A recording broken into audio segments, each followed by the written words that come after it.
Mobil yang ditumpangi calon gubernur Sumatera Utara Kagubsu, Bobi Nasution diserang sekelompok orang usai debat kedua Pilgub Sumut 2024. Mobil Bobi diduga dilempar menggunakan batu.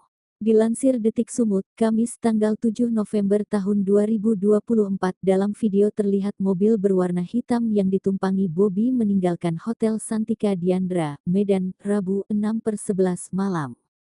Di depan mobil Bobi terlihat mobil patwal polisi, sedangkan belakang Bobi terdapat mobil lainnya.